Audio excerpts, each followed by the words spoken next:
Welcome to the deep dive. Today, we're really digging into a huge issue shaping American society: mass incarceration. It's a heavy topic, definitely. Yeah, and we've gathered some pretty powerful sources: economic analysis, sociological insights, some really tough real-world stories. That's right. Our goal, like always, is to cut through the noise, pull out the key insights, and hopefully leave you feeling, properly informed on this complex subject. And we're going to try and connect some dots here, go beyond just the headlines, Exactly. looking at how things like the economy, politics, racial dynamics, how they all weave together. Right. So you understand not just what's happening, but maybe get a better sense of the why and why it matters.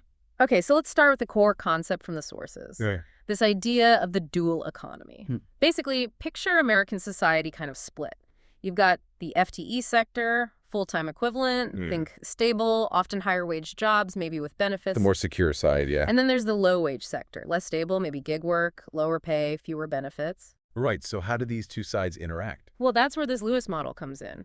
What does it suggest about the FTE sector's motivation, or maybe lack of motivation, to improve things for the low-wage folks? Well, the Lewis model basically says that when you have this big pool of labor in the low-wage sector, the FTE sector actually benefits from keeping those wages down. So there's no real economic push from their side to lift things up. Pretty much the opposite, according to the model.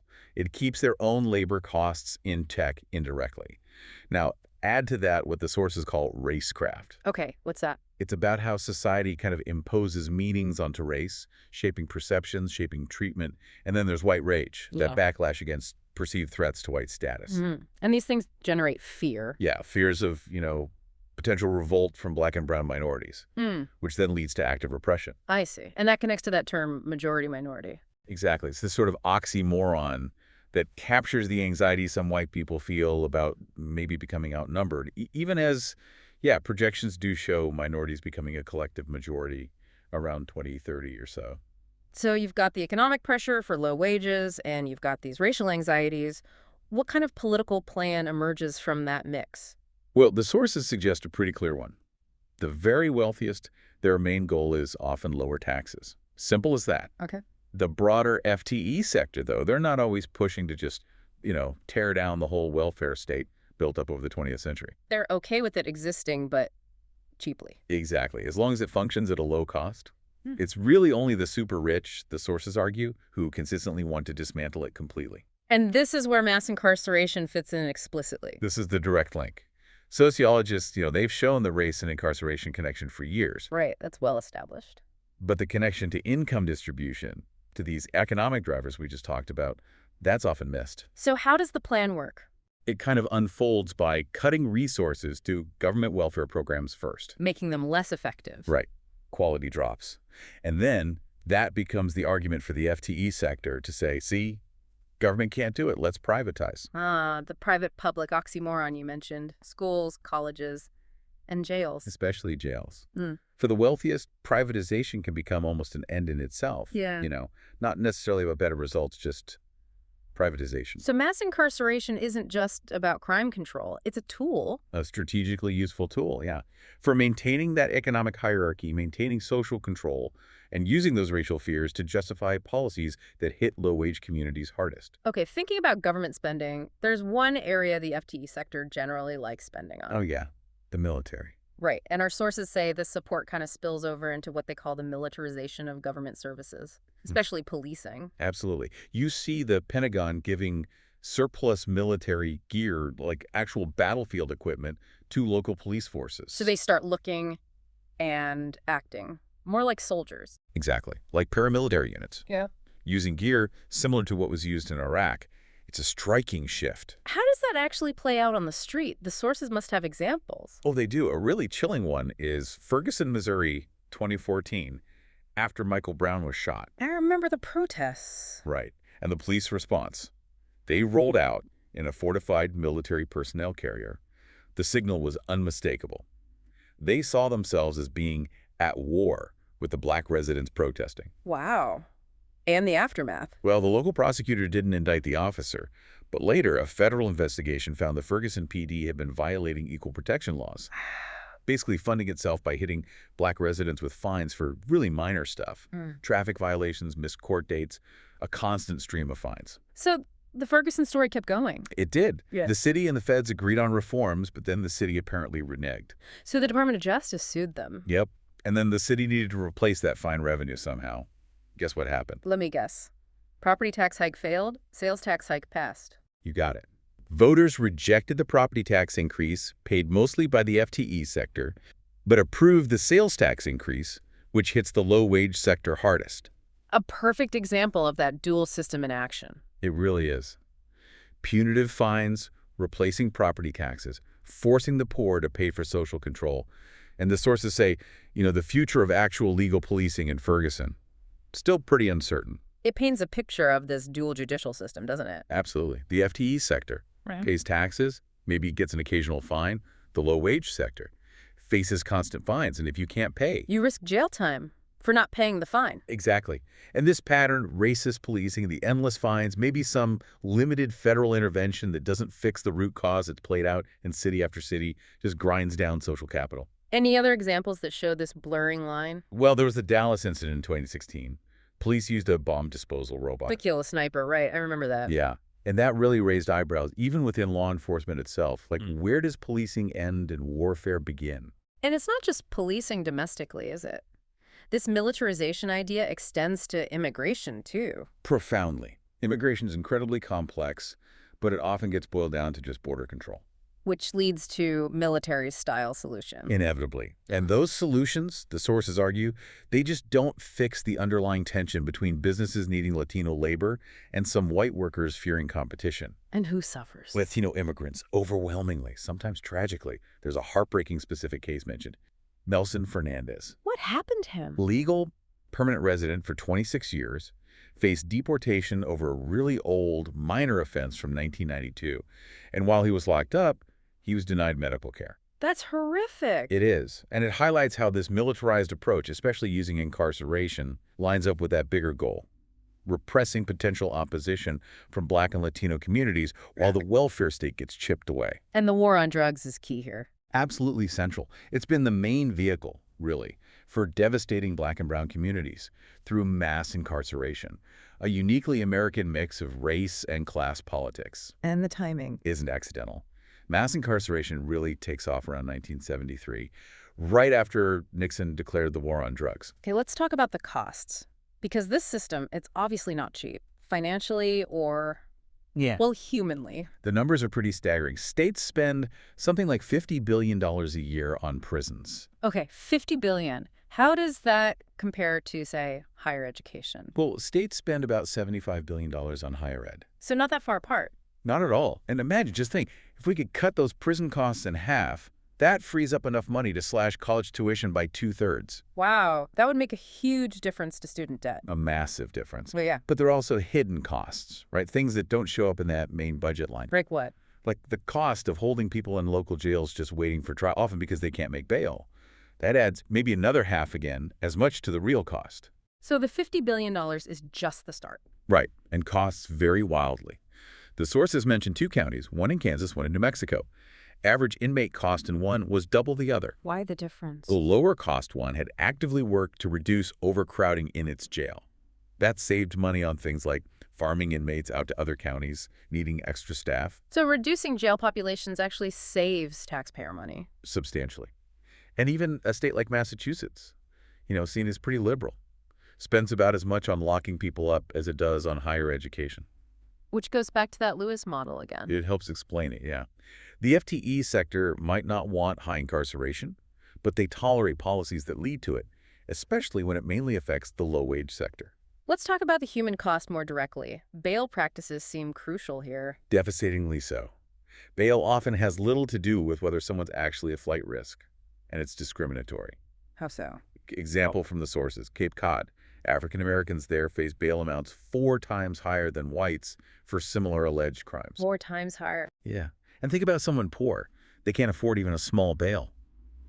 So what happens? They lose their job, maybe their housing, family suffers. All of that, before they're even convicted of anything.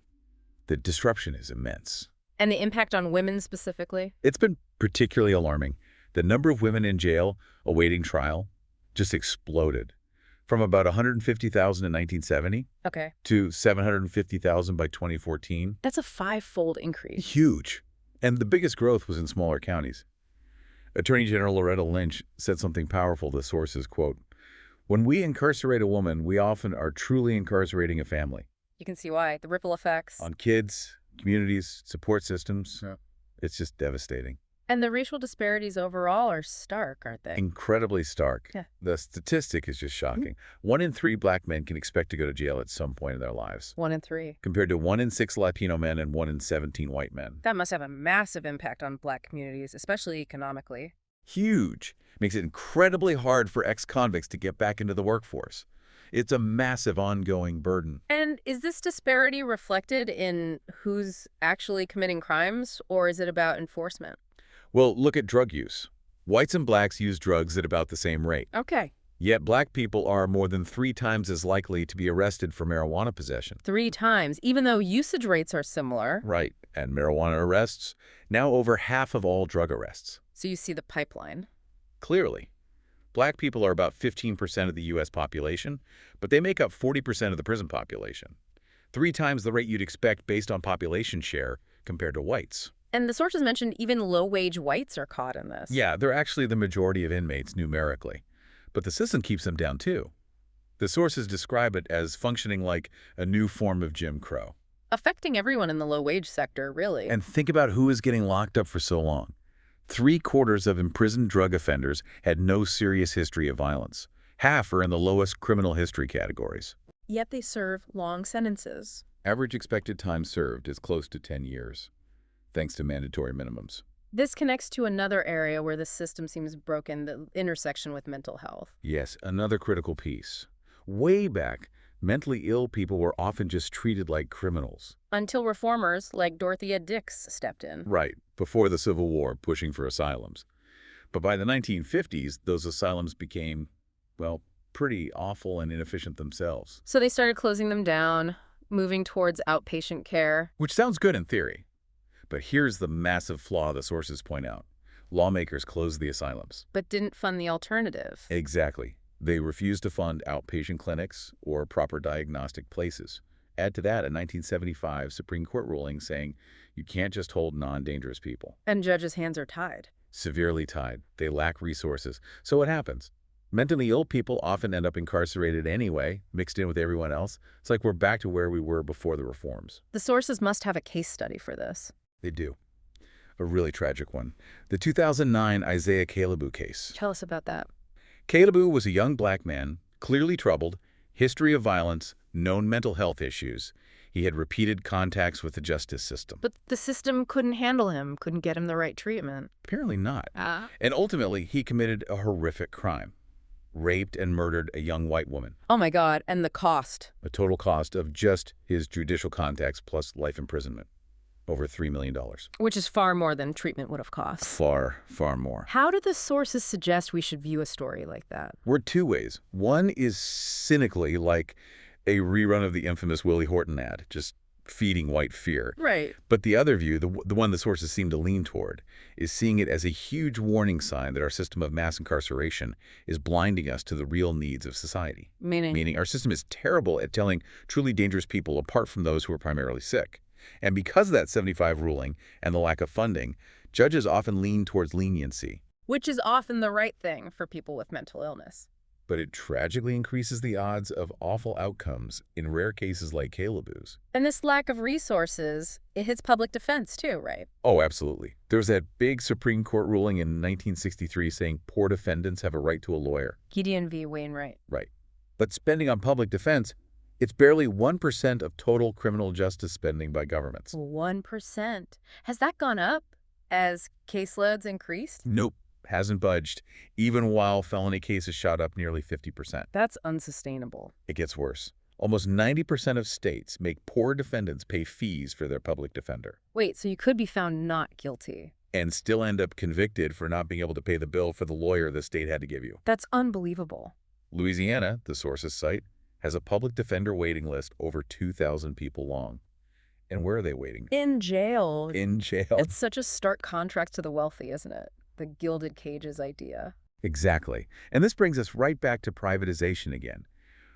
Those oxymorons, majority minority and private public, they really come together here. With the rise of private prisons. Yeah, two big companies starting in the 80s basically dominate the market now. And why is it expanding? States are short on cash, prison costs are rising. So private companies step in. And their fundamental interests, the sources are clear, is more, not fewer people into prison. That's their business model. And they lobby to protect that model. Heavily. The Corrections Corporation of America spent over $20 million on campaigns and lobbying. 20 million. How do they exert influence? Often through groups like LSC, the American Legislative Exchange Council, founded by the Koch brothers back in '73. What did ALS do? They push model bills in state legislatures.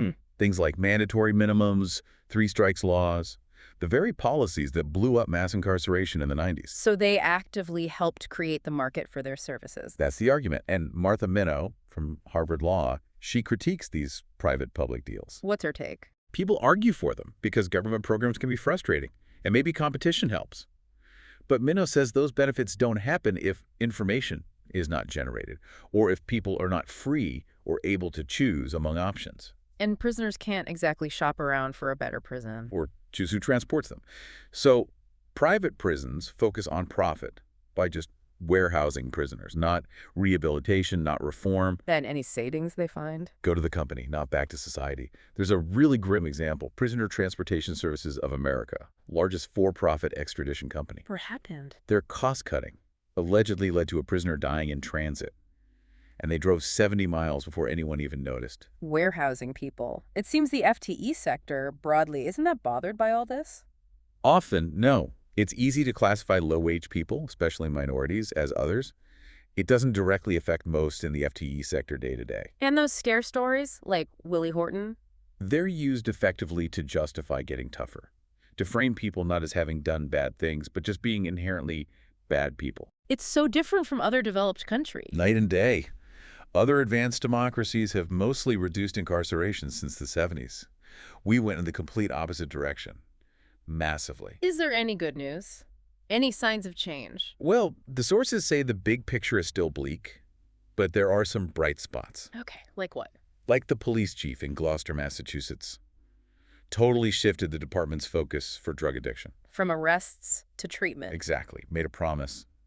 Any addict who walks into the police station and asks for help will not be charged. Wow. What happens instead? They immediately get connected to detox and recovery services.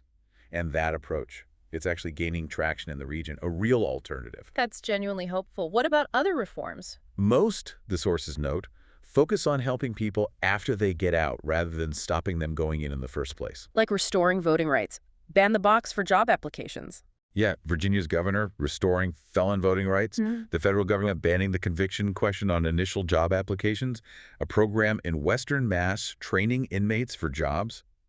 Robert Rubin had proposals, too. Former Treasury Secretary, yeah.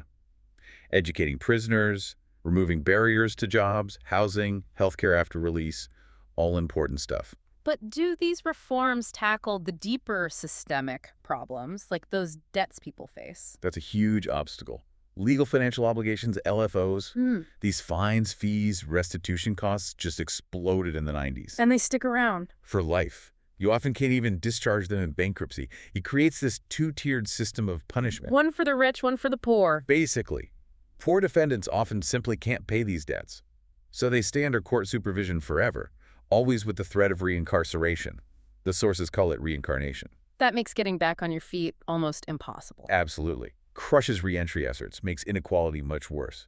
And the irony, these fines were often meant to help victims. Now they mostly just fund the bureaucracies that collect them. It really feels like mass incarceration is tied to this broader sense of societal decay, doesn't it? Sociologists definitely argue that it's a way to keep the poor quiet while the safety net gets shredded. The middle class is shrinking. It's harder to move up. Exactly. Government policies often make it harder to get from the low-wage sector into the FTE sector.